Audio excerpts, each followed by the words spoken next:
Alright, kyonna ekirondoola abakozi ba Museveni, only God knows.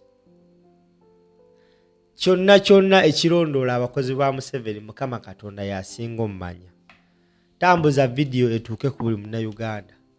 If you're watching us for the first time, please kindly subscribe, follow, share, and of course leave a comment in the comment section. Nga twakava mu Mbiranyi oba Mukabenjje ke yaliko omumyuka w'omuduumizi wa poliisi Uganda, Muzeeyi Sabiti just a few weeks ago yafuna accident, almost yali etutta obulamu bwe. Ate olunaku lw'ejjo gwe ssebo bannya bandaba, Speaker wa Parliament y'eggwanga Uganda, omukyala Anita naye yawonedde watono singa essaawa zino z'embuyaga ezikunta. According to the news we are getting, omukyala ono yabadde ava Mukampeyini mu district y'e Bugweri mu kukomawo konvoyi ye kate eyambalagane n'ekimotoka. According ku bantu ababaddewo batutegeezezza nti konvoyi yo manyimune bano abakulu abavuga bo bavuga anyhowly, ye tayagala kulinda, asalanga bw'asanze, ate alina konvoyi, ate omukulembeze alina obudde. Ekimoloka kyabadde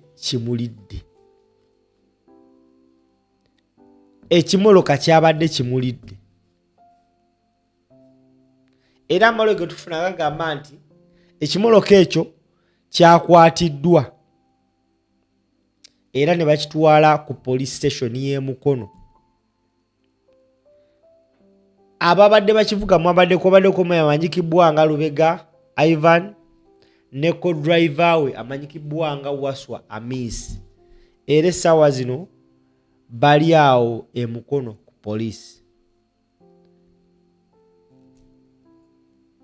Ku nvuga bano abakulu gye bavugamu tosobola kunkakasa nti abatruya babadde mu bukyamu. No. Because bo baba balowooza bali leeti okusinga abalala. Ayita ne watalina yita. Simanyi kirondoola naye essaawa zino twandibadde kati tuyimba buyimba weeraba Amongo weeraba.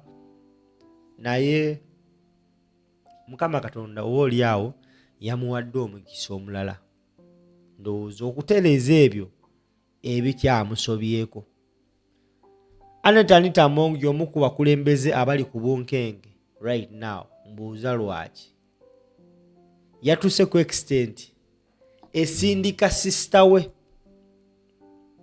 apetitioninge mu kkooti nti abakyala abasatu abamwesimbyeko si balonzi beebukedya, naye abakyala abo bwe yagambe si balonzi, akalulu akaggwa baalondera Bukedya.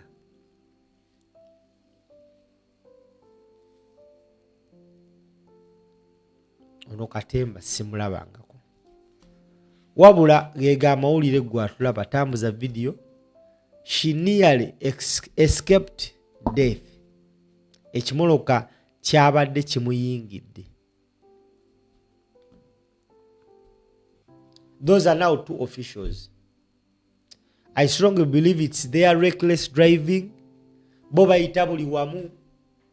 Traffic newegezaako bagamba tojja eno waliwo ejja, yayagala kujja olw'okubanga alina obugombe. Hence causing accidents n'abantu okufa.